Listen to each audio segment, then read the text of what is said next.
Duncan and the Old Mine. It was summer on the island of Sodor. Duncan loved this time of year. Today he was especially excited. He was going to take a party of vacationers to see Colby Caves. But Mr. Percival, the narrow-gauge controller, had some bad news. The machines at the main coaling plant have broken down. Sir Topham Hatt needs coal until they are mended. Mr. Percival told Duncan and Rusty to bring coal down from the mine in the hills. Then Thomas will take it to the coaling plant, he said. And, Mr. Percival added, Bertie the bus will take the vacationers to Culdy Caves. Duncan was very disappointed.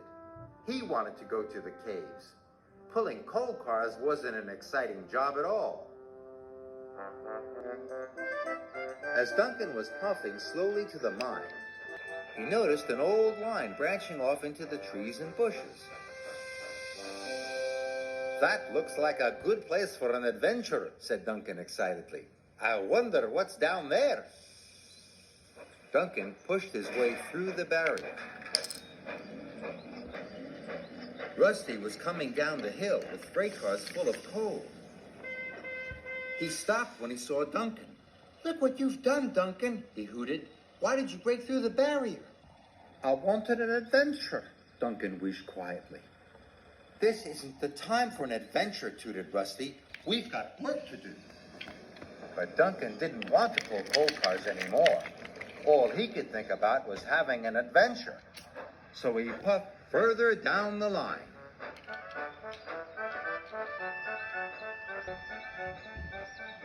Duncan clattered along the old line. Finally, the line disappeared into the side of the mountain. It looked like the entrance to an old mine. This is better than caves any day, he told himself excitedly. And he puffed inside.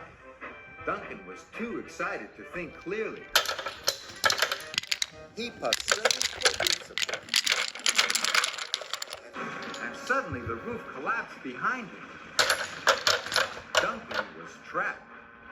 Oh no, Duncan wished. How am I going to get out? Back at the transfer yards, Thomas was waiting. Where's Duncan? Thomas asked. I don't know, said Rusty. I'd better go and look for him.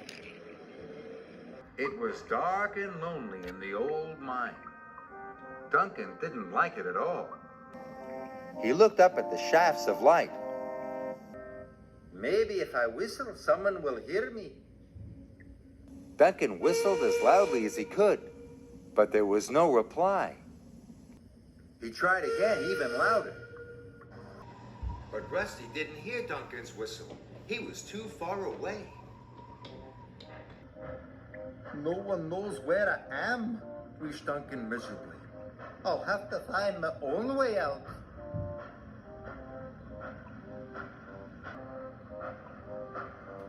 Duncan puffed slowly forward. Inch by inch, Duncan crept further into the mine. It was dark in the tunnel, and getting darker. Then suddenly he bumped into a set of buffers. Duncan could go no further. Now he was scared. I'm going to be stuck here forever, he whistled sadly. Rusty arrived at the broken barrier. Perhaps Duncan went looking for an adventure after all, he thought. Soon, Rusty came to the collapsed entrance. Duncan must be inside, he cried. Rusty was very worried. Duncan was still trapped. He puffed nervously backwards and forwards. He biffed into the buffers again.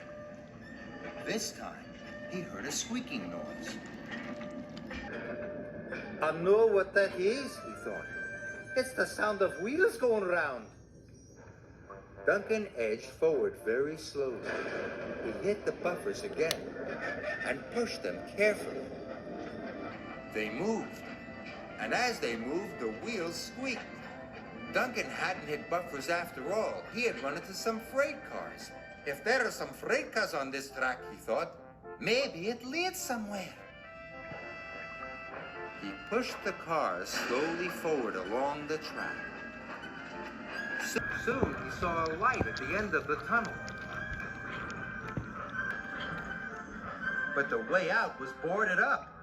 Must think clearly. Must think clearly, he huffed to himself.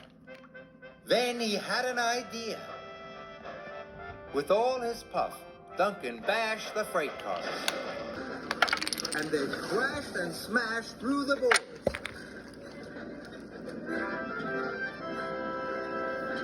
Duncan was free. I did it, he hooted happily. Rusty heard the crashing sound.